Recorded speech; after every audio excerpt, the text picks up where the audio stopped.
10:27 de este martes 9 de junio. Bienvenidos a todos, estás en No Somos Nadie, edición de martes sin Juan Pablo, que ya está llegando a México, porque ya estamos a días nada más de la Copa del Mundo, así que seguramente en el transcurso de esta mañana estaremos hablando con él para que nos cuente cómo se empieza a palpitar este mundial, hoy amistoso de la selección argentina. Así que seguramente vamos a hablar también de cómo se prepara el equipo para este amistoso de cara al mundial. ¿Cómo andan los chicos? Muy bien. Buen día. Porque estoy más trabada que nunca. Tranqui. No, el martes es un día difícil.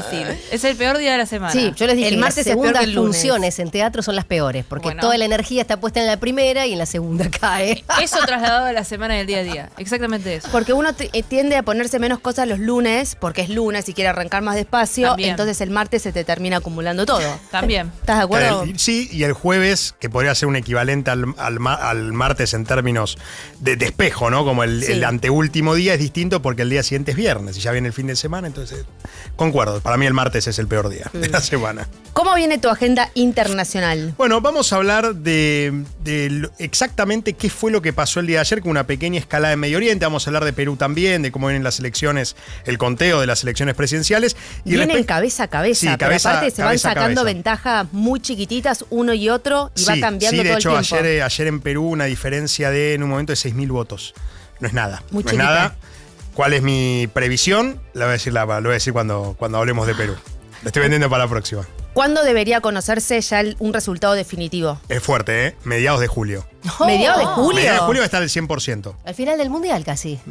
Mediados de qué julio tanto? va a estar el 100% de los votos. Ahora, lo que pueda llegar a pasar hasta ese 100% de los votos, o sea, una diferencia sustancial, se puede definir el ganador. Pero si van a ser 6.000 votos de diferencia, 20.000 votos de diferencia, hay que llegar hasta el final.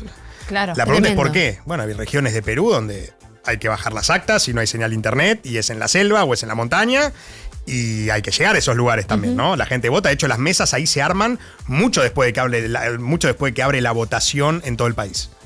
Tremendo, Y no es un voto digitalizado. No es un voto digital. Claro. tremendo. Después vamos a hablar un poco más de eso. Euge, Bueno, primero vamos a hablar de la situación de la industria. Hay informes, uno de la Unión Industrial Argentina, en la que hizo una cierta radiografía de la actividad económica, cómo está y cómo anticipa los números que vamos a ver en las próximas semanas, que va marcando el INDEC. Y también vamos a hablar sobre la mora. Traje un mapa de la mora, es decir, dónde están, digamos, en qué provincias hay mayor mora, Ajá. por qué montos y quiénes son los que más entran en mora, teniendo en cuenta esto de deudas de más de 3 meses, ¿no? Así ¿hay que mucha diferencia entre provincia y provincia? Sí y no, en realidad la diferencia es por la brecha salarial. Ok. Eso es lo que hay que mirar en números finos, digamos, así que lo vamos a charlar. Barbie, Bueno, anoche fue el estreno para prensa e invitados, finalmente, de Billy Elliot. Para mí es el musical más impactante de la Avenida Corrientes, por lo ¿En menos serio? de los últimos años. Realmente conmovedor, pero además la cantidad de artistas en escena. Salís bailando prácticamente y con ganas de aprender tap. qué lindo, en serio, genial. Y pero si Cormillot aprendió, no sé, de grande, ¿por qué no? Obvio.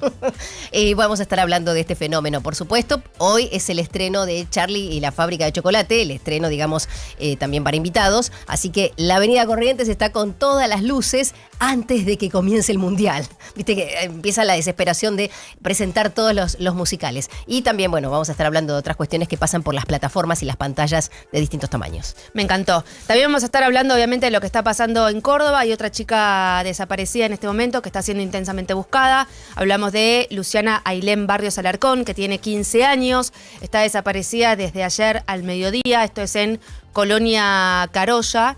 Hay un operativo muy grande en este momento buscándola, así que vamos a estar hablando de eso, vamos a actualizar cómo sigue el caso Agostina, que tiene su tercera detenida en este caso, que es Soledad, la expareja o la última pareja de Claudio Barralier, que era el principal sospechoso de la muerte, del femicidio de Agostina. Vamos a hablar de eso y vamos a hablar del juicio, como todos los martes y los jueves, del juicio, por la muerte de Diego Armando Maradona. Hoy un día muy especial porque le toca declarar a Dalma Maradona. Así que vamos a estar actualizando ese tema también.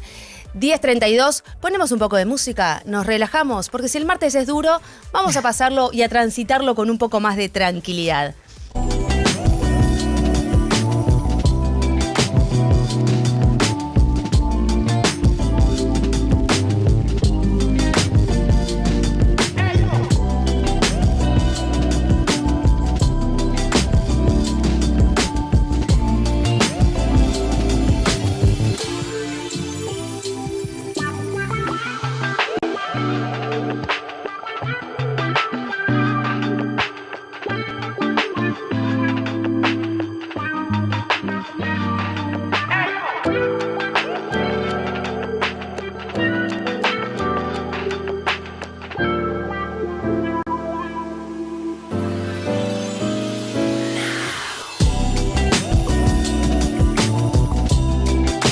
mensajes de los oyentes pidiendo que repitiésemos el primer tema con el que habíamos abierto. Estamos hablando de Tom Petty and the Heartbreakers. Mary Jane's Last Dance era lo que estaba sonando recién.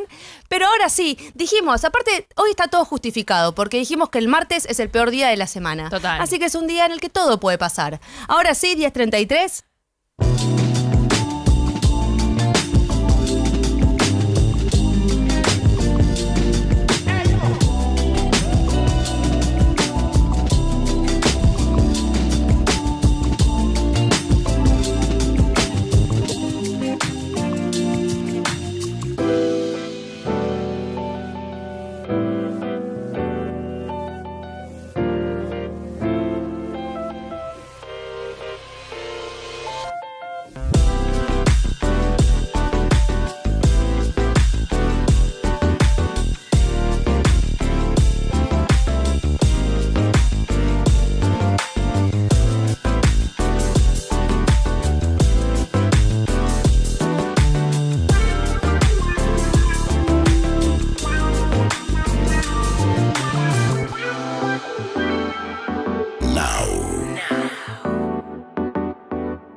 Now. Ahora. Tránsito en la ciudad y los principales accesos. 10:37, ya la saludamos a ella en este día tan especial. ¡Feliz día, Romy! Hoy es el día de los periodistas de tránsito. Así es. ¡Feliz día! El periodista de tránsito. Bueno, muchas gracias por el saludo, muchas gracias. Muy contentos, muy contentos. El Día del Periodista de Tránsito nació cortito, se los cuento, porque en el año 1945 cambió el sentido de circulación en Argentina. Antes manejábamos como en Inglaterra, a partir de esa fecha cambia. Claro, y cambia el 10 de junio, o sea, mañana. Vos dirás, bueno, ¿y qué tiene que ver hoy? Claro. Bueno, justo el día anterior, en el diario La Nación, de aquella época, salió anunciado que se venía el cambio de sentido de circulación, como anticipando para que manejaran con precaución, porque iba a ser de una manera totalmente distinta a lo que estaban acostumbrados. Y ese anuncio en el diario hizo que no hubieran choques al otro día, y a partir de ese momento nosotros nos anclamos, los periodistas de tránsito, en ese hito, y nos apoderamos de la fecha del 9 de junio. Me parece muy bien. La tomamos, literalmente. Y Bueno, lo celebran. ¿vos sabés, ¿Cómo están las cosas? Vos sabés que es una mañana bastante más tranquila en comparación a lo que fue ayer, que fue caótico, ¿no? Hoy hay 13 choques a esta hora, que es el número normal que manejamos habitualmente. Sí, ahora está muy complicada Cantilo, porque a la altura de Parque de los Niños se produjo un choque entre un auto y una moto, y tuvo que bajar el helicóptero sanitario del SAME. Ajá. Entonces se bloqueó totalmente Cantilo, y ahora ya levantó vuelo la aeronave, están habilitando la circulación, pero quedan demoras, así que paciencia. Sigue bastante complicada la Panamericana, pero ya el último tramo, todo lo que es ingresando desde Olivos hacia Capital Federal, en el enlace con General Paz hacia Lugones, una Lugones con un tránsito bien fuerte hacia Autopista Ilia. Tiene demoras la autopista Perito Moreno desde Parque Avellaneda, todo en sentido hacia la autopista 25 de Mayo. Y la 25 de Mayo con los retrasos habituales a esta hora, a la altura de Parque Patricios y Parque Chacabuco, todo en sentido al centro. La línea de SubTV que hace Alén Los Incas está operando con demoras. Esto se debe a una medida de fuerza gremial. Ya contábamos más temprano que entre las 7 y las 8 liberaron los molinetes, eso ya fue superado, pero ahora queda las demoras y complicaciones, y los trenes están todos horarios, Elia, así que esta sería la principal información a tener en cuenta. Gracias, Romy. Seguí disfrutando de tu día y hablamos en un ratito. Un beso, chau, chau. Beso grande. 11:09, la sensación térmica, perdón, la temperatura en este momento. ¿Cómo sigue este martes, querido S? Buen día. ¿Qué tal, Eleonora, equipo? ¿Cómo están? Muy buenos días para ustedes. Y bueno, va a seguir bastante bien, porque hoy subimos un poquito con la temperatura, vamos a llegar hasta unos 15, tal vez un poquitito más, ya sin precipitaciones, terminaron las precipitaciones, lo que sí, bueno, va mejorando de a poquito la visibilidad, ya en un rato más ya vamos a estar mucho mejor. Entonces vamos a tener ascenso de temperatura, cielo mayormente cubierto, pero no perdamos la esperanza que salga un poquito, asome un poquito el sol, aunque sea tímidamente durante la tarde. Mañana va a asomar un poco más, pero hacia la noche tal vez algún chaparroncito podemos llegar a tener, así que no estamos completamente libres. O sea, la humedad, básicamente la humedad va a seguir muy alta estos días, así que va a estar difícil secar la ropa, pero bueno, no hay alertas. Sí, no hay es terrible, alertas eso es una muy mala noticia. Los toallones, querido, sobre todo, sí. ¿no? Las cosas. Porque se empieza a acumular y acumular y acumular. Y bueno, y hay que comprar, hay que No, activar. bueno, ya pasó Hot Sale y eso. Y bueno, hay que estrenar lo que quedaba ahí en la cara ahí en el fondo, bueno, hay que estrenarlo. Si alguno tiene algo para aprovechar, háganlo ahora. Bueno, y ¿pero hasta cuándo esta humedad? Subiendo. Y principalmente podemos decir un par de días más con bastante humedad. Después va a salir un poco más el sol ya a partir de jueves, viernes, y sube más la temperatura, así que ahí va a haber periodos mucho más agradables, pero bueno, hay que esperar un poquitito. Lo bueno es que no hay alertas. Sí hay algunas alertas en el interior del país, por ejemplo en la cordillera de Neuquén y sur de Mendoza hoy por lluvias intensas, y en el extremo noroeste, en la zona alta de Catamarca, de Salta, de Jujuy, por vientos intensos. Pero en general bastante tranquilo. A partir de mañana empieza a haber algunas alertas más por vientos en Patagonia, y van a llegar lluvias y nevadas también al noroeste patagónico, que serán muy bienvenidas. Gracias, S. Hablamos en un ratito. Perfecto, hasta luego. Beso grande. No somos nadie. De 10 a 14 por Now. Te lo comentábamos hace un ratito cuando arrancábamos el programa. Hay una búsqueda muy intensa en la provincia de Córdoba por otra adolescente desaparecida. Buscan a otra adolescente desaparecida en la provincia de Córdoba. El operativo incluye casi 100 policías, 20 móviles y un helicóptero. Estamos hablando de Luciana Ailén Barrios Alarcón, una menor de 15 años que fue vista por última vez ayer al mediodía en Colonia Carolla. Ella había ido a la escuela a la mañana y cuando sale de la escuela, ahí se terminó el contacto con su familia. La policía de la provincia de Córdoba desplegó un mega operativo para buscar a Luciana, esta adolescente de 15 años, que según indicó la familia, la menor fue vista por última vez ayer cuando salió del colegio al mediodía. Ahora estamos viendo en algunos canales de televisión que el operativo está bastante complicado porque hay mucha neblina en la zona. Estamos hablando de Colonia Carolla, esa es la localidad en la provincia de Córdoba. La denuncia por la desaparición fue radicada por la mamá de Luciana, lo que activó un operativo coordinado por la Fiscalía de Instrucción de Jesús María y la policía local. Desde entonces no se obtuvieron noticias sobre su paradero y los investigadores trabajan en la reconstrucción de sus movimientos posteriores a la salida del colegio. Ella apagó el celular, o le apagaron el celular, pero su celular dejó de tener señal apenas se conoce la noticia de que ella había salido del colegio y pierde contacto con su familia. Retiraron el chip de su celular, o lo retiró ella, eso es lo que está ahora en materia de investigación, porque ella se fue de la escuela y desde ahí no se supo absolutamente más nada. Toda su familia está consternada, como le decía, fue su mamá la que radicó la denuncia. Las autoridades desplegaron cerca de casi 100 efectivos policiales, más de 20 móviles y un helicóptero para realizar rastrillajes en el área urbana y rural de Colonia Carolla. El operativo es supervisado por el ministro de Seguridad Provincial, Juan Pablo Quinteros, y coordinado por el fiscal Guillermo Monti. Las tareas incluyen el análisis de cámaras de seguridad y la recolección de testimonios para determinar qué ocurrió tras la salida del adolescente en el colegio. A ella generalmente la pasa a buscar un familiar, que es su mamá. Es materia de investigación porque se está analizando varias cámaras de negocios que hay cerca, dijo una de las personas, uno de los abogados de la familia de Luciana.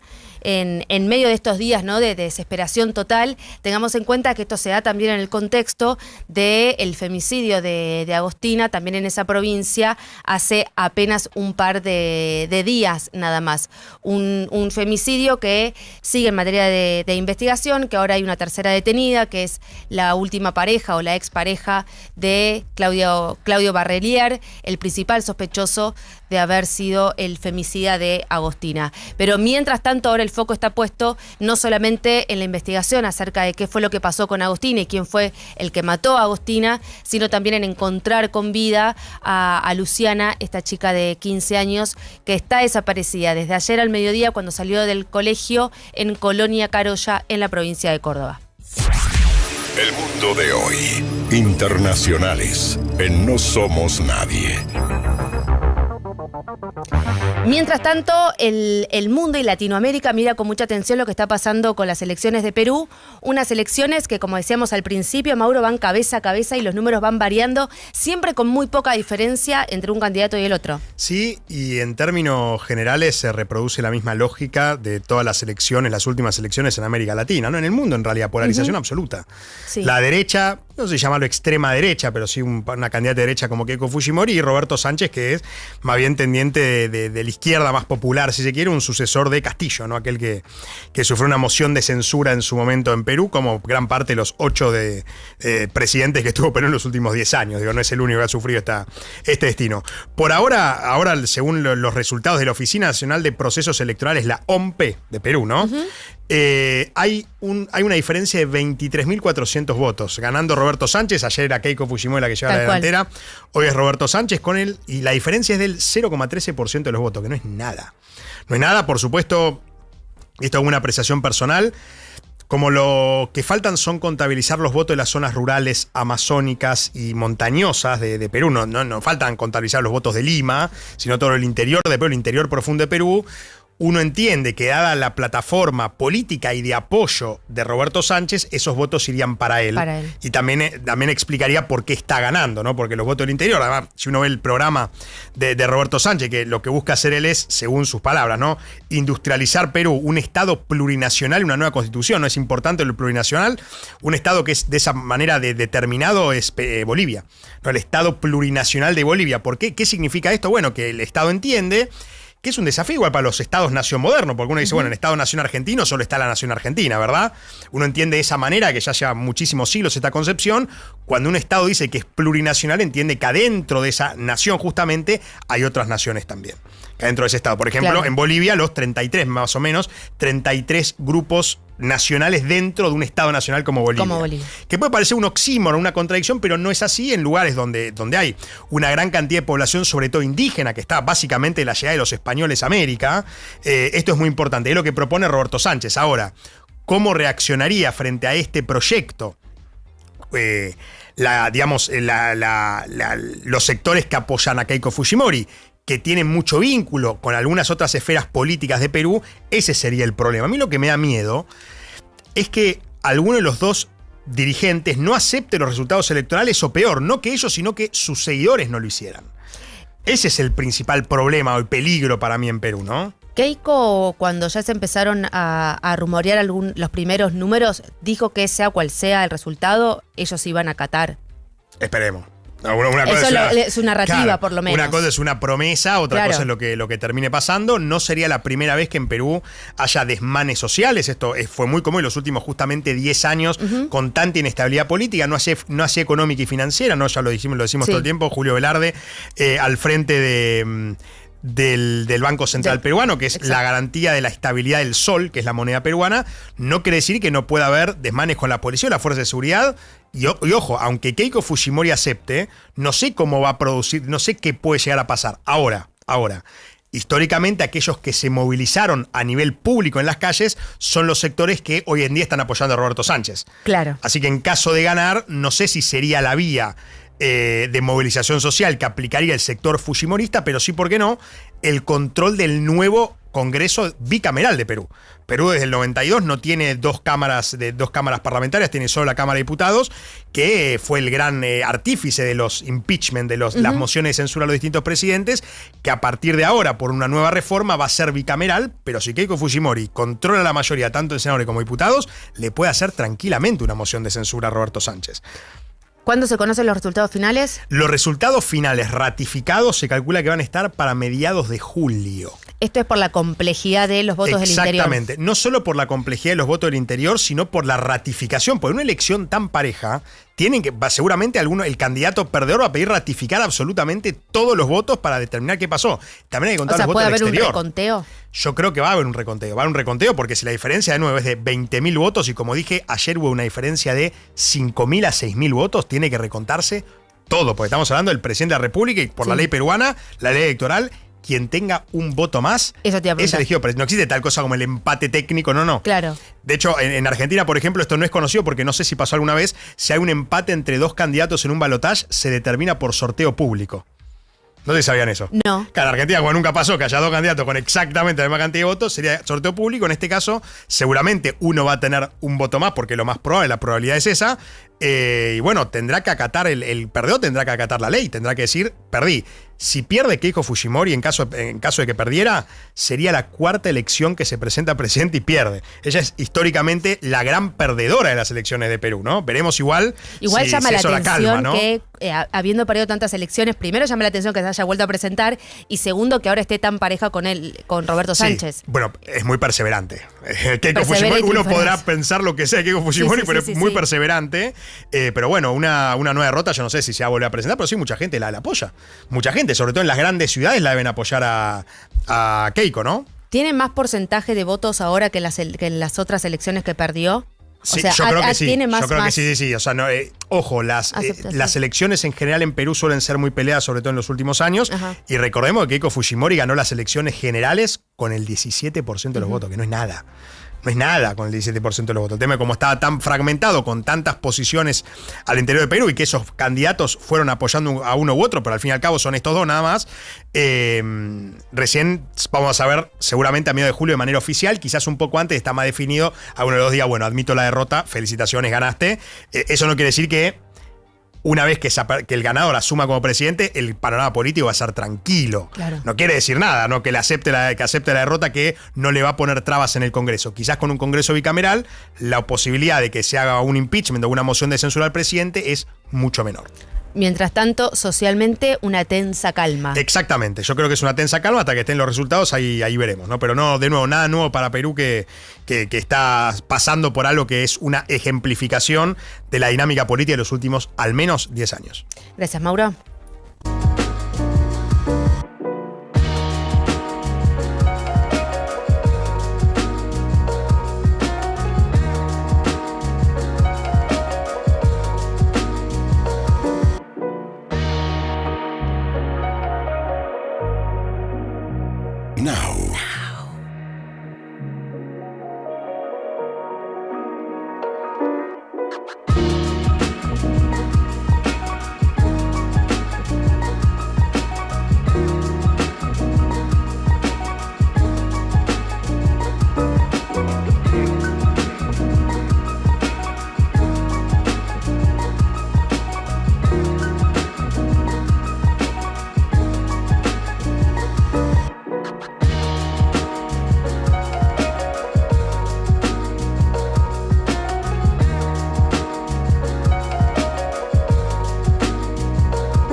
Apenas 4 minutos nos separan de las 11 de la mañana y tenemos que hablar de la inflación. Se va a conocer, Euge, el dato de la inflación nacional este jueves, pero ya tenemos el de la Ciudad de Buenos Aires que se conoció ayer. Fue del 2,1%, una desaceleración respecto del 2,5%. Esto entusiasma al gobierno. De hecho, hubo un tuit de Javier Milei festejándolo. Hubo 2% para bienes, 2,2% para servicios. Así que ahí tenés como algo un poco más equitativo en ese sentido. Pero bueno, hay que esperar el dato del jueves porque la canasta con la que mide el INDEC es distinta a la que mide la Ciudad de Buenos Aires. En la Ciudad de Buenos Aires pesan más servicios, en el total país pesan más los bienes. Así que esperamos una desaceleración, pero vamos a ver cómo viene.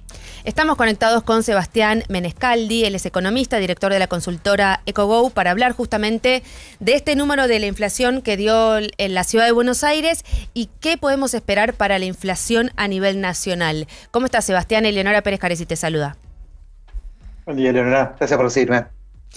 Un placer. ¿Qué podemos esperar para el número del jueves?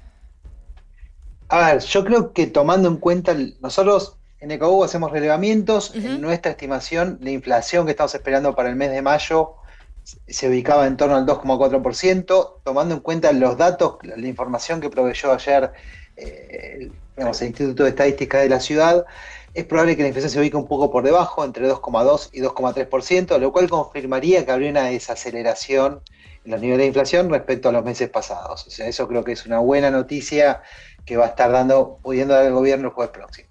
¿A qué crees que se debe esta desaceleración? A ver, por un lado no tuviste factores estacionales que te perjudiquen. Lo único que tuviste de precio, digamos, si querés, fuera de lugar, fue que el frío empezó a incidir negativamente en lo que fueron las verduras. Las verduras en la canasta de la ciudad crecieron 14,5%, y los alimentos 2,8%, pero muy concentrado por esto de verduras, o sea, no es que hubo otros alimentos que crecieran. Y después también tuviste un hot sale que también te ayudó a reducir precios. No sé, por ejemplo, en la canasta particular de la ciudad, tuviste que los pasajes aéreos cayeron 14% su precio. Bueno, eso no va a tener tanto impacto a nivel nacional, pero sí vas a tener impacto, por ejemplo, en lo que fue indumentario, que solo creció 0,4%.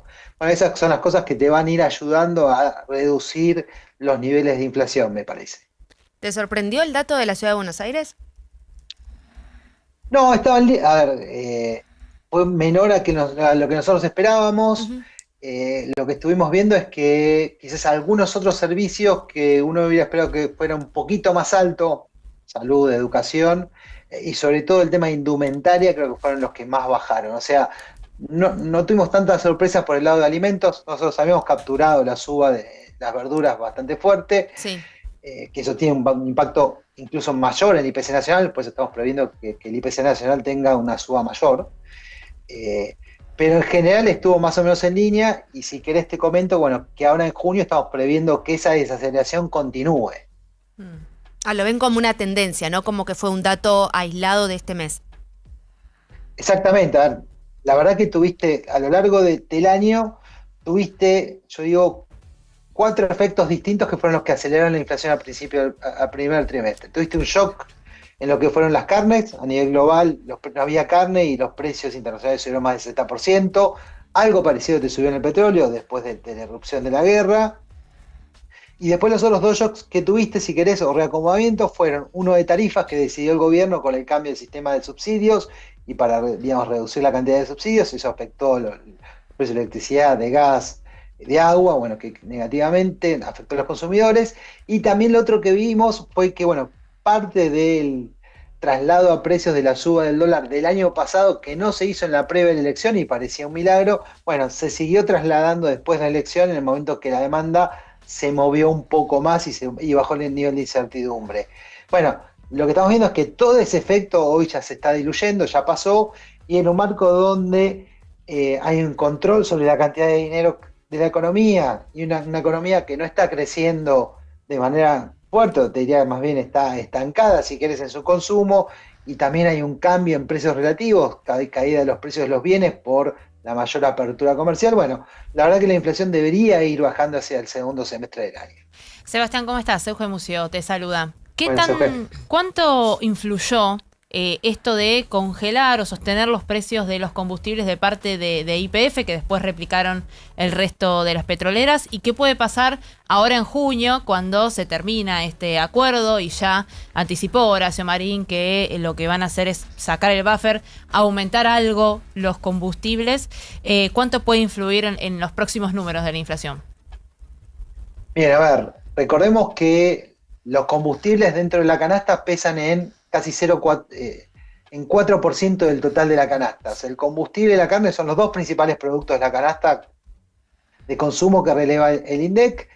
O sea, cada 10 puntos porcentuales que aumenta el precio de la nafta te impacta en 0,4 puntos porcentuales la inflación. Recientemente YPF hizo una presentación hace poco diciendo, bueno, cómo era el esquema y cómo se empezaba a recomponer después los márgenes a futuro en la medida que bajen los precios internacionales, y ahí te reconocían que tenían una brecha entre el precio de mercado y el precio de ellos teórico del 18%, con lo cual, digamos, el haber congelado las naftas por 90 días casi te bajó un punto de inflación, 0,8 te habrá bajado, 0,7, 0,8. Entonces, hay que ver qué es lo que sucede, digo, si finalmente no se resuelve el conflicto, los precios de los combustibles siguen elevados y hay que ver qué hace YPF. Claro. Entonces, por lo pronto, te ayudó mucho a bajar la inflación, los niveles de inflación, el que YPF haya decidido congelar y que el resto haya hecho un acuerdo con el resto de las refinadoras y, digamos, que el aumento de los combustibles no subiera. Y bueno, hay que ver qué es lo que va a decidir ahora cuando se venza este acuerdo a fin de mes, o esta propuesta de YPF. Bueno, hay un acuerdo de palabras, si querés, entre productores y refinadoras, pero bueno, hay que ver qué pasa. Si no, eventualmente, bueno, nuevamente la inflación en julio podría haberse elevado si es que hay un nuevo traslado a precios. Con lo cual yo creo que fue bastante importante, y es sobre todo importante no solo por el 0,4 que aporta, o este 0,8 que yo te digo que puede llegar a aportar, sino también, ¿por qué? Porque el combustible también tiene un efecto indirecto muy extendido. Claro. En lo que es el consumo, o sea, es algo transversal. Cualquier producto necesita ser trasladado de un lado al otro, y en general el efecto indirecto es la mitad de lo que es el efecto directo. O sea, si yo te dije que ahorraste 0,8 por no haber trasladado la suba del petróleo a los combustibles, bueno, ahorraste otro 0,4 más adicional por el efecto indirecto. Así que bueno, hay que ver cómo se resuelve ese tema hacia adelante, y es, digamos, si querés, una incógnita que te queda en el camino hacia adelante. Claro, y el gobierno ha dicho en varias ocasiones que para agosto, tanto Milei como incluso Caputo, para agosto quería que la inflación arranque con 0, que sea al menos un 0,9%. ¿Hay variables que nos hacen pensar que esto es posible, o esta incidencia, por ejemplo, del precio de las naftas puede hacer que no sea posible que llegar a ese 0,9% que tanto quiere el gobierno en agosto? Yo creo que el gobierno había dicho esto en la previa a haber tenido una guerra internacional que te suba el precio del petróleo más del 50%. Entonces, ahí queda más relativizado la propuesta del gobierno. Dicho esto, creo que la verdad que después de haber tenido ese impacto inflacionario, y que tenés también una gran cantidad de productos que se están indexando, o sea, las tarifas de servicios públicos que van indexadas, la tarifa de transporte que va indexada, alquileres que van indexados. La verdad que luce difícil llegar a comenzar con 0 de inflación en agosto. Para mí, digamos, para nosotros, este proceso va a seguir, esta inercia va a seguir, y el reacomodamiento todavía va a quedar pendiente. Todavía no creo que vayamos a llegar a esa inflación en el corto plazo. Ahora esperar el dato del jueves, que como decías, para según las estadísticas que manejan ustedes, iría en consonancia un poco con el dato que se conoció de la ciudad de Buenos Aires. Exactamente. Como dijo recién Eugenia, hay una canasta distinta, hay más bienes, menos servicios, te va a impactar más el tema de alimentos probablemente. Bueno, por eso estamos previendo que la inflación se ubique en 2,2, 2,3%. O sea, igual, digamos, marca una baja que podría haber sido mayor si no hubieras tenido el problema está en las verduras. Claro. Con lo cual, dentro de todo, va a ser un muy buen dato para el gobierno. Sebastián Menescaldi, economista y director de la consultora EcoGo, muchísimas gracias por este rato con nosotros y esta conversación. No, gracias a ustedes. Hasta luego. Hasta luego.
Now. Cuando aparece en la gripe, desapareces vos. Perdón, chicas, no voy, estoy destruida. Decidex Grip T Forte alivia múltiples síntomas de la gripe, dolor corporal, congestión nasal y fiebre. Chicas, al final voy. Decidex Grip T Forte. Alivio es volver a ser vos. Con paracetamol, fenilefrina y vitamina C. Lea atentamente el prospecto. Ante cualquier duda, consulte a su médico y o farmacéutico. Tu batería en 50 minutos con instalación gratis.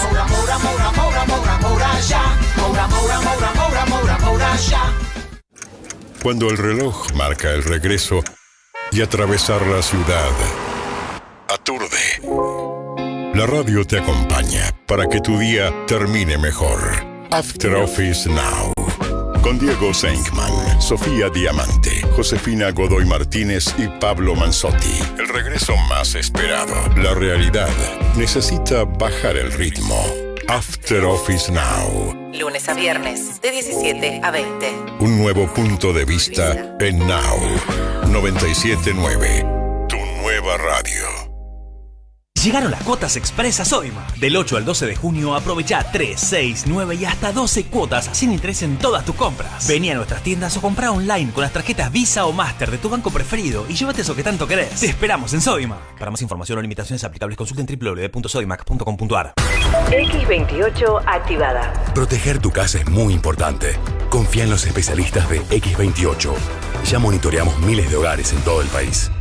A la actualidad hay que encararla, sí o sí. No somos nadie, con Juan Pablo Barsky y Eleonora Pérez Caresi. De 10 a 14. Por Now, 97.9.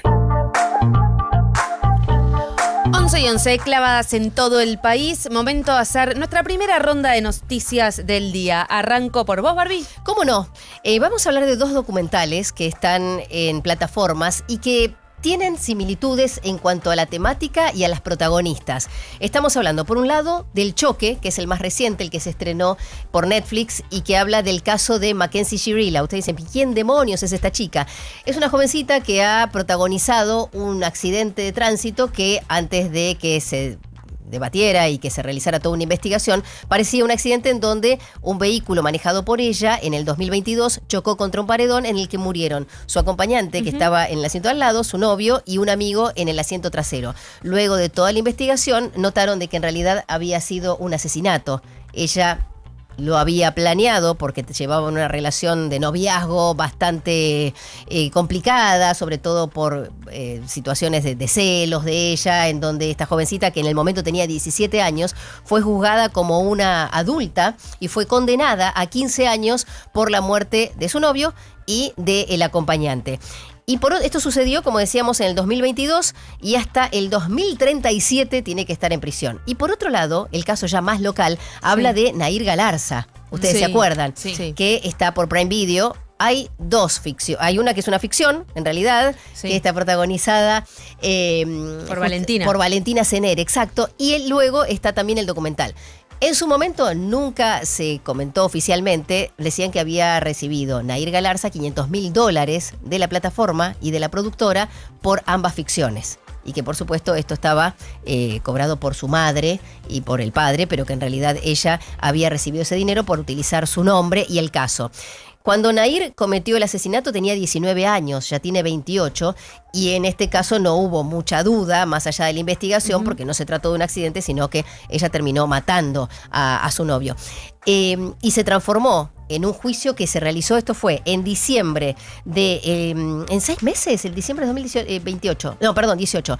En 6 meses se la condenó y fue el caso de una joven argentina que más rápido fue condenada, en este caso, a cadena perpetua. Sí. Y si uno ve las imágenes, quienes nos estén escuchando y viendo por YouTube, tanto Mackenzie como Nair son dos jóvenes bellas, con lindas características físicas, que han sido criadas con privilegios, podríamos decir, no padecieron ningún tipo de necesidades básicas.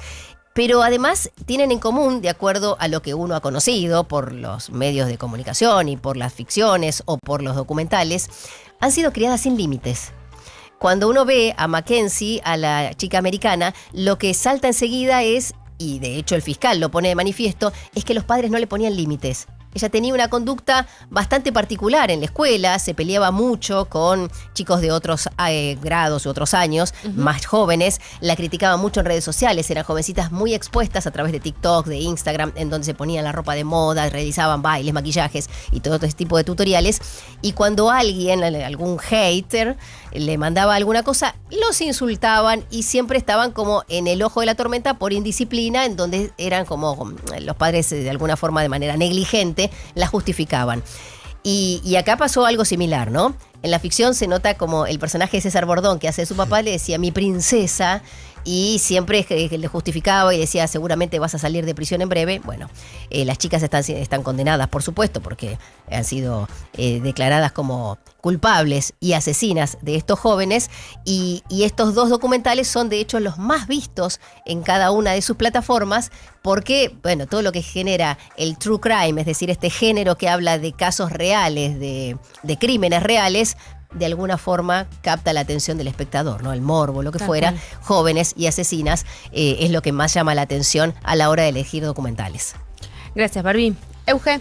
Bueno, se conoció un borrador de los cambios en la ley de inocencia fiscal. Esta ley que lo que busca es sacar los dólares de abajo del colchón, los famosos dólares de abajo del colchón, con el que el gobierno busca remonetizar la economía con dólares en el sistema registrado, ¿no? Es una ley que ya está vigente y reglamentada, desde inicios de este año, en la que los contribuyentes pueden adherir a un régimen simplificado del impuesto a las ganancias, en el que no se les pregunta sobre su evolución patrimonial, con lo cual el pago que tienen que hacer es simplemente de los dólares y la plata que vayan a ingresar y declarar, y no son perseguidos justamente por el fisco. Ahora, ¿qué pasa? Desde que se reglamentó hasta ahora, el gobierno vio que no tuvo el éxito que esperaba tener, porque hay un cálculo que hace el gobierno, que es que te deberían ingresar algo así como 15.000 millones de dólares en un cierto plazo, porque es más o menos el 10% de lo que tienen los argentinos abajo del colchón, fuera del sistema formal es abajo del colchón, y no sucedió. Desde enero hasta ahora son 1.100 dólares, más o menos, millones de dólares, que se ingresaron a las arcas registradas, y que no es el monto que ellos esperaban. El monto que esperaban. Entonces, es como por falta de confianza también a esta medida, que dependiendo del resultado de las elecciones del próximo año, que pueda llegar a pasar también. Exacto, si se sostiene o no se sostiene, si te van a perseguir o no te van a perseguir. Total, es que de hecho los cambios que viene a hacer ahora el gobierno, para los que tiene que enviar una nueva ley al Congreso y se la tienen que aprobar, se dan justamente porque había, según los contadores a los que reciben este tipo de clientes, había mucha duda respecto de, bueno, ¿qué pasa si cambia el gobierno y entonces el fisco me empieza a perseguir? Claro. Justamente, ¿no? Y también la confianza en el sistema, que en Argentina siempre fue un tema. Después del 2001 quedó muy roto todo en el sentido de la confianza, y el gobierno busca construir esa confianza hacia adelante. Por ahora no lo pudo lograr. Algunos de los cambios, nada más para que tengan en cuenta qué es lo que está pensando el gobierno. La eliminación de los topes, y esto es súper importante, porque hasta ahora la ley de inocencia fiscal tenía topes de 1.000 millones de pesos y 10.000 millones de patrimonio, todo en pesos, para poder justamente ingresar. O sea, vos no te podías pasar de los 1.000 millones de pesos o un patrimonio de estas características. Es decir, que ahora el gran contribuyente puede ingresar a este régimen simplificado, no ser perseguido por el fisco, que el fisco no mire la evolución patrimonial un año atrás de esta persona que ingresa estos dólares, y ya de por sí no es tanto para pequeños contribuyentes como se pensaba o se buscaba al inicio con la ley vigente, sino que ya puede ser un gran contribuyente, ¿no? Lo otro es que se abre una ventana hasta el 31 de diciembre de 2027 para poder adherir a este régimen, y esto corta con esto que era una ley de blanqueo permanente. Porque es básicamente eso, es ingresar pagando una mora menor, digamos, con los impuestos que tenés que pagar, pero sin declarar justamente de dónde viene ese dinero. Y es una suerte de blanqueo. Bueno, antes no había límite, ahora hay un límite hasta el 31 del 12 del 2027. Y lo otro que me parece súper importante es que los fondos nacen el día que se depositan. Es decir, una vez que vos ingresás los dólares o los pesos al sistema, no declarados y que ahora los declarás adhiriendo a este régimen, empiezan a contabilizar en tu registro fiscal. Es decir, bienes personales, que es el impuesto que grava al patrimonio, no lo vas a tener que pagar o no a partir de esto, a partir de este ingreso de divisas o ingreso de nuevos... de nuevas divisas a tu cuenta, porque no cuenta para atrás, ¿no? Para poder justamente cobrarte este impuesto. Así que esos son los borradores que que el gobierno está circulando y está dando vueltas. Veremos si se traduce efectivamente así a la ley que tiene que enviar el Congreso. Gracias, Euge. ¿Maura? Una actualización de Bolivia, que hace bastante no hablamos. Sigue ya la 6ª semana de conflicto entre el gobierno, la Central Obrera Boliviana y muchos otros colectivos y agrupaciones que se están manifestando. ¿Sigue habiendo ese tipo de manifestaciones tan grandes? Ese tipo de manifestaciones con muchísimos colectivos involucrados y la cantidad de problemas que hay. No solo una cuestión del aumento del precio del combustible, la cuestión de la ley de tierra que fue derogada, pero todavía hay gente que se sigue manifestando. ¿Se acuerdan que era todo un tole-tole, digamos, ¿no? Dicho en criollo? Finalmente, el Congreso de Bolivia, por iniciativa del propio presidente Rodrigo Paz, aprobó una ley que amplía las prerrogativas del presidente para regular el estado de emergencia. ¿Qué significa estado de emergencia? Bueno, la posibilidad del gobierno sacar de las Fuerzas Armadas y Fuerzas de Seguridad a la calle para controlar la situación. Una ley que en realidad fue derogada, que ya regulaba el estado de emergencia y que justamente reducía las prerrogativas del presidente, fue derogada hace algunas semanas y ya se sancionó una nueva ley con nuevas posibilidades para que el presidente disponga del control de las manifestaciones, que esto decía frente a las Fuerzas Armadas y las Fuerzas de Seguridad.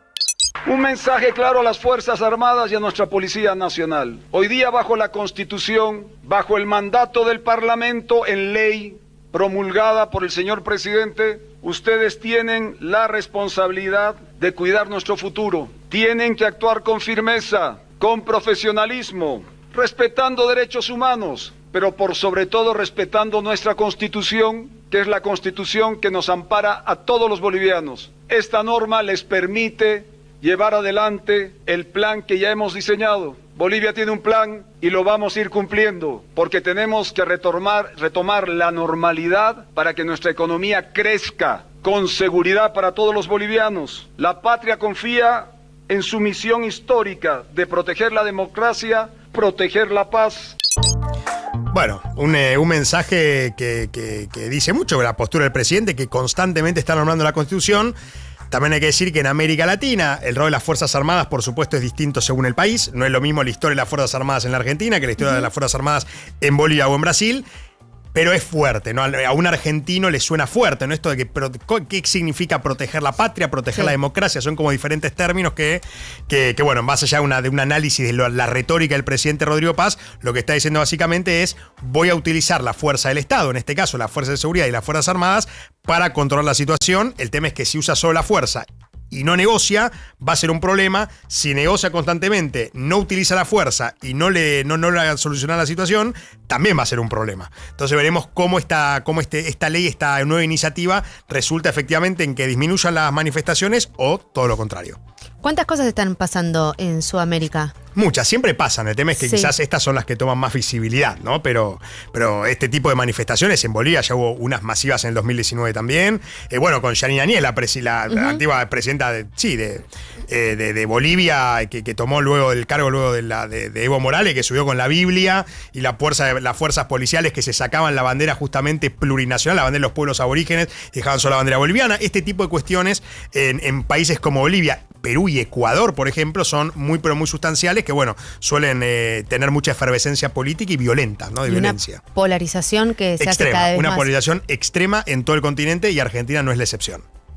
Gracias, Mauro. Tenemos que hablar de lo que está sucediendo ahora en los tribunales de San Isidro. Hoy es un día muy especial en el juicio por la muerte de Diego Armando Maradona, porque hoy va a declarar Dalma, Maradona. Declara Dalma y también van a declarar, va a haber ampliación de indagatorias de 2 de los imputados, recordemos que son 7 el total de los imputados, 2 de los imputados pidieron ampliar sus indagatorias, hablamos de Mariano Perroni, jefe de enfermeros, y Nancy Forlini, coordinadora de la prepaga. Después va a ser el turno de la declaración de Dalma Maradona, que llegó a los tribunales acompañada por Yanina y por Claudia Villafañe, su mamá, que decidieron acompañarlas como se estuvieron acompañando durante todo este proceso, más en días tan claves como estos cuando les toca declarar alguna de ellas.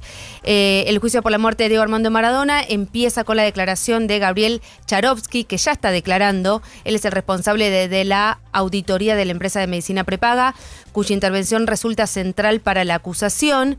Y después va a ser el turno de Dalma Maradona. Así que ya está declarando Gabriel, después declara Dalma y después se le tomará testimonio a estos 2 imputados que pidieron ampliar su indagatoria.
979. Casi pegaditas, las 11:30 de la mañana. Habló Martín Menem, el presidente de la Cámara de Diputados, se refirió a la muerte de su amigo y socio. Me golpea profundamente, fue lo que dijo. Estamos hablando del fallecimiento de Daniel Antonio Osorio Peñalosa, directivo de Gentech. Y se refirió Martín Menem a todas las especulaciones que surgieron en torno a la muerte de esta persona. Martín Menem habló por primera vez, luego que se conociera la noticia de la muerte de uno de los directivos de su empresa de suplementos deportivos Gentech. Me golpea profundamente, expresó el presidente de la Cámara de Diputados. Dani fue mi amigo, mi compañero de trabajo y el gerente general de una empresa que construimos y desarrollamos juntos, puso Martín Menem en un posteo en X, en Twitter. Quienes lo conocieron saben de su compromiso, su profesionalismo y de la enorme calidad humana que tenía. Recordemos que el hallazgo del cuerpo de Osorio Peñalosa ocurrió este domingo en un departamento del barrio porteño de Caballito. Según consignaron fuentes al tanto de este caso, el hombre no respondía a los llamados desde hacía varios días, por eso un allegado que tenía llaves para acceder a su casa se acercó al domicilio y ahí encontraron el cuerpo de este empresario ya sin vida. Tal como confirmaron desde el entorno del diputado libertario, cuando se enteró, Martín Menem se acercó rápidamente al lugar. Menem se refirió a este último punto y explicó que tomó conocimiento de la muerte a partir de un llamado telefónico y que al llegar ya se encontraban en el lugar personal del Sistema de Atención Médica de Emergencia, estamos hablando del SAME, y de la Policía de la Ciudad, quienes confirmaron el fallecimiento. Martín Menem, en este mismo comunicado en sus redes sociales, dijo que permaneció en el lugar mientras actuaban las autoridades y los profesionales intervinientes, profundamente impactado por lo que había sucedido con mi amigo. Mi presencia respondió exclusivamente a la preocupación lógica que genera una noticia tan dolorosa. La investigación quedó a cargo de la Fiscalía Nacional en lo criminal y correccional número 22 y el expediente fue caratulado como muerte dudosa. Los investigadores ahora intentan determinar las causas de su muerte. Entre las hipótesis bajo análisis figura la posibilidad de que haya sufrido un edema pulmonar, aunque aún se aguardan peritajes y estudios complementarios. Yo estoy leyendo ahora una nota que escribieron en el diario La Nación, pero en otros portales hablan también de la hipótesis de una viuda negra. El ciudadano venezolano de 46 años, Daniel Antonio Osorio Peñalosa, fue encontrado sin vida sobre una cama y semidesnudo. Analizan las cámaras de seguridad de la zona. El ciudadano venezolano de 46 años, que se desempeñaba como gerente de esta empresa que compartía con Martín Menem, Gentech Argentina, fue encontrado muerto en su departamento del barrio de Caballito. La justicia investiga las circunstancias del fallecimiento y una de las hipótesis bajo análisis apunta a que pudo haber sido víctima de una viuda negra. La investigación, como les decía, sigue en esta Fiscalía Nacional en lo criminal y correccional número 22 a cargo de Marcelo Cubría, y seguramente durante las últimas horas se van a empezar a conocer más detalles acerca de cómo avanza esta investigación. ¿Cómo fueron, según pudieron reconstruir hasta ahora, las últimas horas de Osorio Peñalosa? Las últimas horas comenzaron el viernes por la noche, cuando compartió, esto es lo que se sabe, ¿no?, acerca de cómo fueron sus últimos momentos. Viernes por la noche compartió una cena junto a Menem y otro ejecutivo de la compañía. Más tarde los dos directivos continuaron la noche en un bar de Palermo. La última conexión registrada en su teléfono celular fue a las 7:30 del sábado. A partir de ese momento dejó de responder mensajes y llamados. El silencio se prolongó durante todo el día. Se extendió hasta la mañana siguiente, ya estamos hablando del domingo, cuando una persona de su entorno, como les contábamos que tenía llaves de la casa de este empresario, ingresó para verificar que estuviese bien y se encontró con el cuerpo sin vida. Ahí se dio aviso a la Policía de la Ciudad y el SAME, que intervinieron, y ahí, según relata en este mismo posteo Martín Menem, fue el momento en donde él toma conocimiento de la muerte de su amigo, se acerca hacia el domicilio y se queda mientras se hacían todas las pericias pertinentes. Una investigación en curso, una muerte dudosa que seguramente con el correr de los días vamos a conocer más detalles. Zurich presenta la actualidad económica. Capítulo económico de la mano de Euge. Bueno, vamos a hacer un poco una foto de cómo está hoy el sector industrial, sobre todo en base a algunos informes recientes que salieron en los últimos días, para contar un poco esto de la economía de la que hablamos en dos velocidades, que pareciera que en las dos velocidades hay un sector o varios sectores que traccionan hacia arriba y que tienen esta velocidad alta, y otros que diría que están entre velocidad baja y algunos hasta ya frenados, ¿no? Sectores y ramas, subramas también de la actividad industrial que están directamente frenados, o sea, no diría en velocidad baja. O sea, mientras los que tienen una buena velocidad siguen manteniendo esa tendencia, los que tenían esa velocidad que iba mucho más lenta va empeorando. Sí, la situación. O va empeorando o va en modo serrucho, como nunca terminando de consolidar una tendencia alcista o manteniéndose en, si querés, un escalón un poco más arriba, pero constante, ¿no? Bueno, primero vamos a hablar sobre esta encuesta que hace todos los meses la Unión Industrial Argentina sobre la situación general de los distintos sectores industriales. En esta encuesta, el 38% de las empresas respondió que tuvo una caída en su producción, el 22% que redujo personal, el 44,9% que tuvo dificultades para afrontar alguno de los pagos principales de su actividad, el 61,6% dice que su capacidad instalada está en esos niveles, o sea que la mayoría dice que su capacidad instalada está arriba de 60, algo que es relativamente bueno en términos del nivel general. El nivel general de capacidad instalada, la última vez que se midió fue en 59%, un poco por encima, así que eso es relativamente bueno, pero sí el 65% dice que está operando por debajo del nivel óptimo. Ahora, de todos estos números hay varias razones que argumentan y que identifican.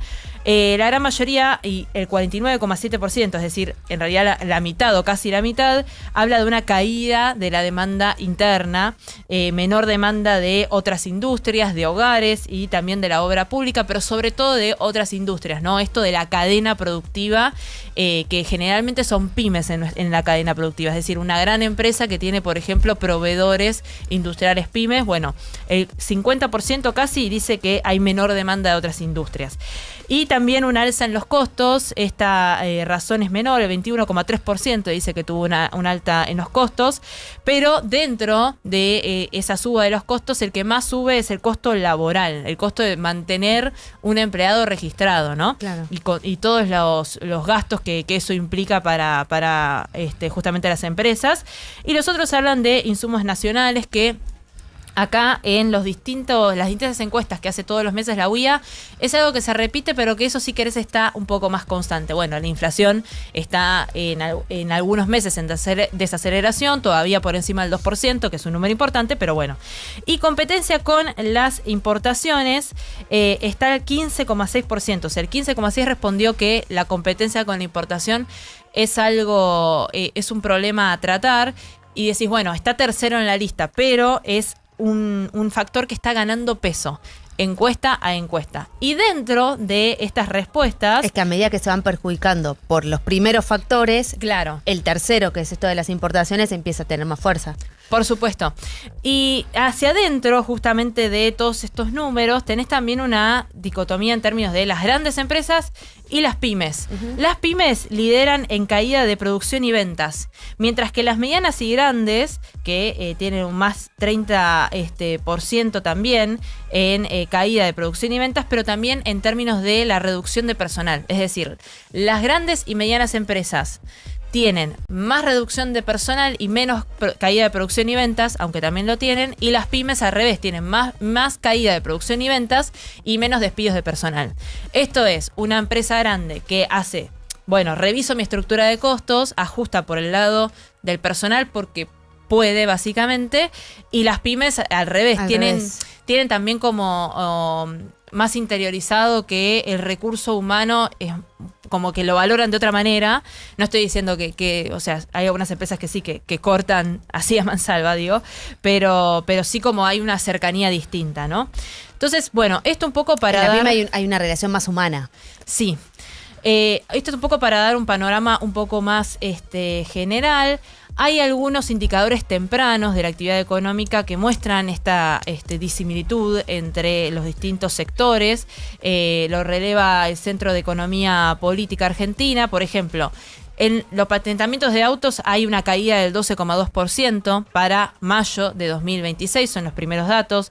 En motos una caída del 17,8%. En maquinaria agrícola 13,6%. Sube, por ejemplo, un poquito producción de autos, 0,6%. Ahí hay algún tipo de estacionalidad. Si vas después a la variación acumulada, la película es un poco distinta, porque patentamiento de motos, te acabo de decir, menos 17,8%, pero tiene un aumento del 43,2%, ¿no? Moto siendo un vehículo mucho más barato para el consumo interno y para la movilidad, por ejemplo, en las ciudades, que lo que es un auto o una pick-up, una camioneta de ese estilo, ¿no? Entonces, ahí tenés como un poco la película un poco más actualizada de lo que está pasando. Y por último, traigo a colación un informe que hizo el Observatorio de Industriales Pymes Argentinos, que es de proyecciones, que acá hay un número que preocupa mucho. Las pymes industriales proyectan que durante todo el 2026, al cierre del 2026, vamos a tener la pérdida de 500.000 de puestos de trabajo formales. Es un montón. Es muchísimo. En la industria, en las pymes industriales, 500.000 trabajadores menos, y que la desaparición de empresas, de unidades productivas, que ya, según datos de la Superintendencia de Riesgo de Trabajo, la SRT, ya llega a 23.000 empresas, más o menos, 24.000, cambia según el mes, puede llegar hasta 40.000 unidades productivas. El doble. Esto es en un escenario optimista en el cual el modelo económico se mantiene tal como está, los incentivos no van hacia justamente las unidades productivas industriales y están del otro lado, y se mantiene la velocidad en la que estamos. Por eso, o sea, que si no hay alguna medida por parte del gobierno para desviar o cambiar esta tendencia, el resultado que vamos a tener a fin de año es este que estás mencionando. Eso dice este informe justamente de Industriales Pymes Argentinos, ¿no? Que la destrucción de empleo y del cierre de la famosa reconversión de la que habla el gobierno corta por este lado, por el lado de la industria manufacturera, por las pymes sobre todo. Como decía antes, primero hablamos del informe de la UIA, que tiene esa foto más clara de las grandes empresas recortando personal cuando hacen sus estructuras de costos, recortan por acá, y las pymes no pudiendo recortar personal, pero recortando por otro lado. Bueno, eso después deriva en esta proyección que hace que 500.000 empleados puedan perder justamente su puesto de trabajo en lo que va o al final del 2026. Así que, bueno, una foto preocupante en medio de también muy buenos resultados económicos que está teniendo el gobierno en materia de inversiones vía régimen de grandes inversiones, en términos de inflación y la desaceleración. Recién hablábamos con especialistas sobre eso. Están las dos fotos dando vueltas. Gracias, Eugen. Bienvenidos a Club Zurich, un club en el que solo por ser cliente te da beneficios en supers, electro, hogar, jugueterías y más. Decile adiós a pensar solo en siniestros. Hola a esos gustos que hacen bien. Club Zurich, beneficios que nos unen.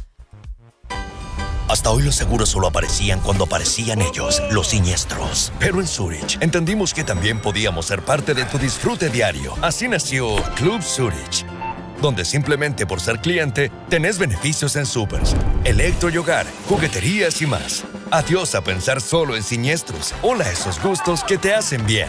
Bienvenido a Club Zurich. Beneficios que nos unen.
acabará así. Escucha esto. Día del Padre, regalo, ¿dónde? Grimoldi. Día del Padre, cuotas, ¿dónde? Grimoldi. Día del Padre, promos, ¿dónde? Grimoldi. Avísale a todo el mundo. El regalo del Día del Padre está en Grimoldi. Las mejores marcas y cuotas sin interés. Este Día del Padre, sabes a dónde ir. Grimoldi tiene hasta 9 cuotas sin interés y muchos beneficios para vos. Vamos con un equipo bien argentino. En el arco Pancho, en el fondo el huevo, en el medio mostaza y arriba el fideo. A los argentinos todo nos pasa por la panza. Y si aparece dolor, Sertal, el alivio para el dolor de panza argentino. Lea atentamente el prospecto. Ante cualquier duda, consulte a su médico y o farmacéutico. Hay historias que comienzan con una idea y continúan con decisión, esfuerzo y aprendizaje. Puede funcionar. Conversaciones con emprendedores y protagonistas de proyectos que superaron obstáculos hasta convertirse en casos de éxito. Puede funcionar. Con Claudio Suchovicki y Esteban Wolf. Martes a las 20 por Now 97.9. Actualidad. Más música pensada para vos. Turismo City, paga menos por viajar. Cuando aparece en la gripe, desapareces vos. Decidex Grip T Forte, con paracetamol, fenilefrina y vitamina C. Alivia múltiples síntomas de la gripe, dolor corporal, congestión nasal y fiebre. Decidex Grip T Forte. Alivio es volver a ser vos. Lea atentamente el prospecto. Ante cualquier duda, consulta a su médico y o farmacéutico. El centro del día pide equilibrio. No somos nadie. Now 97.9. Actualidad. Más música pensada para vos. 10 minutos nos separan exactamente de ese centro del día y queremos saber todo acerca de este estreno que te trajo muy contenta, Barbie. Contenta y dormida, porque terminó tarde, dura 2 horas 20, atención con eso, Pero hay funciones los fines de semana, creo que los domingos, sí, el domingo que es a las 3 de la tarde. ¿Por qué? Porque los más chicos también quieren ir a ver. Estamos hablando de Billy Elliot, este musical que nació como una película que fue súper exitosa. Lo toma Elton John, dice, yo lo llevo esto al West End londinense, ¿no? El británico, y le pone música. Stephen Daldry es el director allí en la primera versión. Y es un fenómeno musical impresionante. Diego y Omar Romay, hijos del zar, ven aquel musical y con ganas de traerlo, pero bueno, a veces los derechos, ustedes ya saben que hemos hablado aquí todo el tema, que el tiempo que lleva a veces justamente comprar los derechos para que la obra se realice, y empezaron a trabajar desde el año pasado. Se unieron a la Academia de Julio Boca porque necesitaban varios Billys, que son 5 en realidad, claro. Y cada uno integra distintos elencos, el elenco rojo, el blanco y el negro. Esto es siempre que hay menores. Claro, así. Porque no pueden trabajar más allá de las 10 de la noche. Lo de ayer fue una excepción, terminó sobre la medianoche, porque además arrancó tarde, función de prensa, muchos invitados, y no pueden trabajar tampoco más de 6 horas. Entonces, los chicos, que uno se pregunta, ¿cómo será la escolaridad de esta criaturita? Porque claro, piensa uno en la escuela, en que salen y van al teatro y hacen una función, y la energía que ponen. Ayer fue Joaquín Mondino Formicelli, un joven de 12 años que hacía de Billy. Siempre el padre es Osvaldo Laporte, siempre la abuela es Graciela Pal. Digo, en todas las funciones están los adultos, pero van rotando los chicos. Y otros, por ejemplo, quienes hayan visto la película, saben que el gran amigo de Billy, Michael, que es Lautaro Muro López, hacen un cuadro ellos, bailando tap, que es una cosa de loco. Salís con ganas de aprender tap, te juro. Por esa escena en particular. Por esa escena y por todo. Más de 80 artistas arriba del escenario, con orquesta en vivo. También allí con Gaby Goldman, que está dirigiéndolos. Rubén Schumacher se encarga de la dirección de los actores. Y es toda una fiesta. Aplaudís, te emocionás. El marco, ustedes recuerdan, años 80 en Gran Bretaña, Margaret Thatcher, una huelga general de mineros. El papá de Billy, Jackie, y su hermano trabajan en la mina. Él es viudo y vive junto a Billy, que es un estudiante, y a la abuela, y lo manda a boxeo. Pero el niño quiere ballet. Bailar. Exacto, dice que con eso vuela y se siente libre. Y el padre, con otro pensamiento, otra forma de criar a su hijo, quiere que haga boxeo y que siga el camino de la minería. Hasta que finalmente, con una profesora que está interpretada por Débora Tursa, una gran actriz de musical, va llevando la idea y lo va entrenando para llevarlo al Royal Ballet, ¿no? Que es el ballet que existe, por supuesto, en la realidad de Londres. Y todo el caminito que van llevándolo y tratando de que los padres amplíen su cabeza y que piensen en los sueños de los chicos, en las pasiones que tienen y no tanto en la voluntad de cada uno de ellos, que es un poco el mensaje, ¿no? ¿Se acuerdan que cuando hablábamos con Osvaldo Laporte justamente decía eso, ¿no? La idea es transmitir que los padres le den lugar al sueño de los chicos. Terminó, como decíamos, sobre la medianoche. Hay un intervalo de 20 minutos, tenés 1 hora 20 de obra, el intervalo, 10, 15 minutos, en donde algunos se levantan, van al baño, compran algunas cosas, y 40 minutos más de obra. Larga, pero vale la pena. Y sobre el final, en esta porque era la función especial, suben Omar y Diego Romay y todos nos agarramos la cabeza y dijimos, hasta la 1 de la mañana no nos vamos. Si son como su padre, ¿se acuerdan que Alejandro Romay hablaba y hablaba? Que sacaba la hojita en la entrada de los Martín Fierro y ya está. Y ya está. No largaba más el micrófono, no, fueron un poquito más discretos en eso y contaron toda la trayectoria que tuvieron que hacer para llevar esta obra, que a mi criterio es una de las más impactantes de la Avenida Corrientes de los últimos años, por la apuesta, por la cantidad de los artistas y por todo lo que se ve allí. Hay una tiendita en el Teatro Ópera, que es donde se realiza, en donde tenés desde lapiceras, stickers, anotadores, remeras. Me tenté con una remera, pero no me animé. Dije, ¿por qué?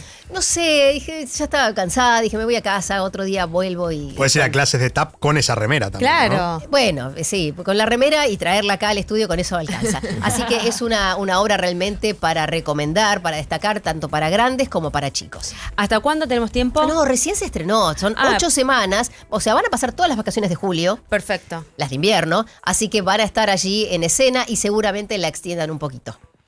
Gracias. Pero un espectáculo imperdible.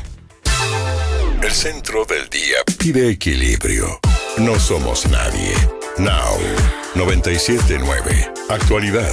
Más música pensada para vos. Atención si tenés que viajar, porque se vienen algunas obras en Aeroparque, algunas reformas que se van a hacer ahí en Aeroparque. Y hay una advertencia de las líneas aéreas porque les avisaron, según ellos dicen, con muy poco tiempo de anticipación sobre estas reformas que tendrán lugar en el Aeroparque Jorge Newbery.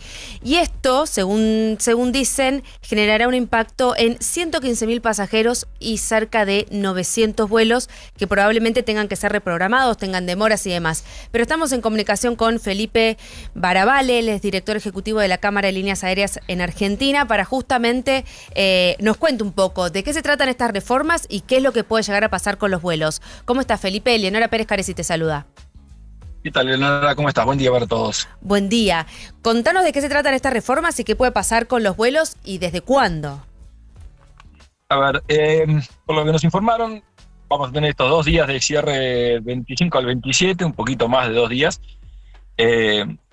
Parte del reclamo viene en función del poco tiempo. Si bien esto es de acá a 3 semanas aproximadamente, la industria de lo comercial se maneja con tiempos mucho más largos para programación y justamente para situaciones en las cuales que haya que hacer cambio de vuelos o reprogramaciones, no dejar a los pasajeros en situaciones realmente incómodas, ¿no? Porque quien haya sacado un pasaje y espere este viaje con ansiedad, cancelarle el vuelo llegado el caso o reprogramarle o incluso enviarlos para el aeropuerto de Ezeiza cambia bastante las condiciones. Entonces, el aeropuerto nos informó que son obras de mantenimiento y reparación de la pista, una pista que es relativamente nueva porque en pandemia se hizo entera nuevo, con lo cual,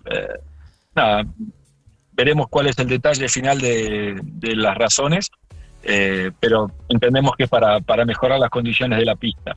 ¿Cuánto tiempo podrían durar estas reformas?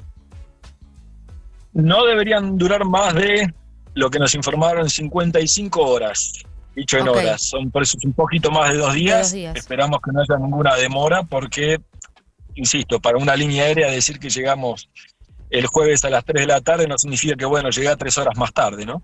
No es algo fácil de remover y sobre todo los pasajeros, quien haya sacado el pasaje, espera llegar a un destino en un horario determinado. Entonces, todo esto genera, obviamente, para las líneas aéreas, pérdidas en cancelaciones, para los pasajeros las incomodidades del caso, sin duda, y por más que algunos de los vuelos regionales se puedan derivar a Ezeiza, se pierden conexiones o se incurren gastos adicionales para ir de un aeropuerto al otro. Entonces, todo esto no es el ideal de un proceso de obras. Claro. ¿Están tomando desde las líneas aéreas algún tipo de medida o ya le están empezando a informar a aquellos pasajeros que tengan algún vuelo programado para dentro de 3 semanas que pueda haber modificaciones, demoras, cancelaciones, postergaciones o cambios de aeropuerto? Sí, cada línea aérea tiene sus canales abiertos y intentan comunicarse con sus pasajeros para ver sea el caso de reprogramar, sea el caso que en vez de Aeroparque salga de Ezeiza o llegue a Ezeiza. Eso se trabaja con cada una. Aprovechamos esta oportunidad con ustedes para, si alguien está escuchando y tiene vuelos entre el 25 y 27, por favor se comunique con su línea aérea para ver cuál es el estado de su vuelo y qué situación decide tomar al respecto. Entre el 25 y 27 de junio. De agosto. De agosto. Exacto. Perfecto. Muchísimas gracias, Felipe, por esta comunicación con nosotros y, bueno, esta advertencia, ¿no? Que estén atentos todos quienes tengan vuelos programados entre el 25 y 27 de agosto porque va a haber reformas en la pista de Aeroparque y esto puede traer como consecuencia algunas demoras, cancelaciones o reprogramaciones en los vuelos durante esos días. Exactamente. Muchas gracias. Muchas gracias por el llamado y la comunicación. Gracias. Hasta luego.